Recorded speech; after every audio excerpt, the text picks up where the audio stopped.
You now understand that CS2 smoke system uses voxels, tiny invisible cubes forming a 3D grid where each cube stores whether it contains smoke or not. The next question is, how does the computer actually store and access thousands of these voxels efficiently during fast-paced gameplay? Here's something that might surprise you. Computer memory doesn't have dimensions. It's not organized into rows, columns, or layers like the 3D grid we've been imagining. Instead, memory is just one long sequence of storage slots, like a hallway with numbered doors stretching into the distance. Each door has a unique number, called an address, and behind each door is space to store one piece of data. When a game needs to store something, a player's health, an enemy's position, or a voxel state, it puts that data behind one of these numbered doors. This creates a problem for CS2's voxel grid. The grid exists in three dimensions with coordinates like 5, 10, 3 representing a voxel's position. But memory only has one dimension, door numbers. So how does CS2 bridge this gap between 3D coordinates and 1D memory addresses? The solution is surprisingly straightforward. The computer takes the entire 3D voxel grid and flattens it into a simple one-dimensional list stored sequentially in memory. Imagine you're reading a book. The text appears across pages in two dimensions, left to right, top to bottom across the page surface.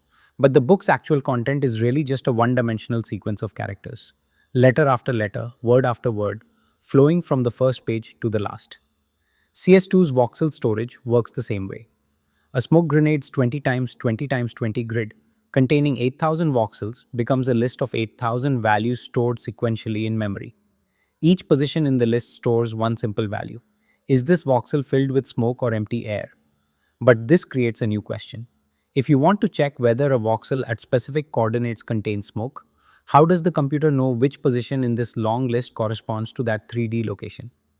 The computer uses a mathematical formula to instantly convert any 3D coordinate into the correct position in the 1D list.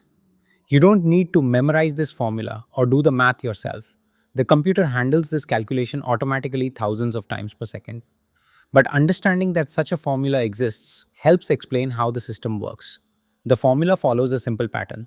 Start at the x position, then add offsets based on y and z coordinates to find the unique list position for that 3D location. Think of organizing the voxels like stacking layers of graph paper. The first layer contains all voxels where the z coordinate is 0. You fill this entire layer into the list first.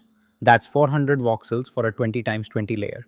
Then comes the second layer with another 400 voxels added right after the first layer. Then the third layer and so on. To find a voxel at coordinates 5, 10, 3, the computer calculates.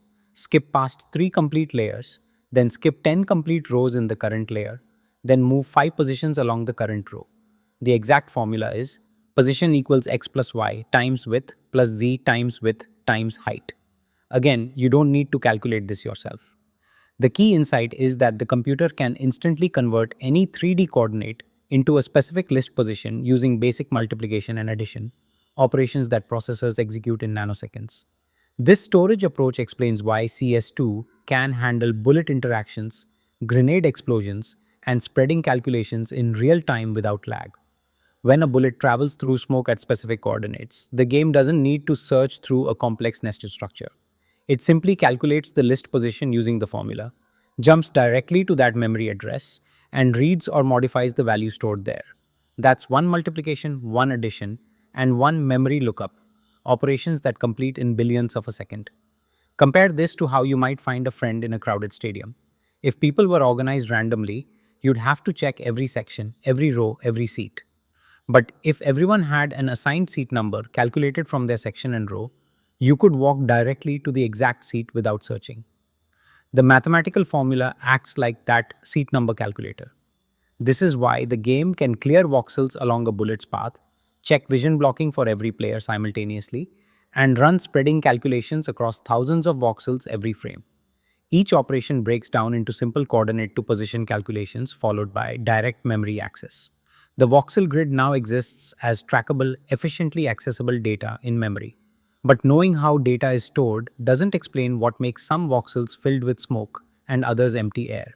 That's where we need to understand how smoke spreads through this grid after the grenade detonates.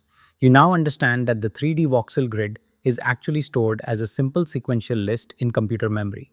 with a mathematical formula converting coordinates to positions. Next, we'll explore why CS2 chose voxels the size of a player's head, a critical engineering decision balancing detail against performance.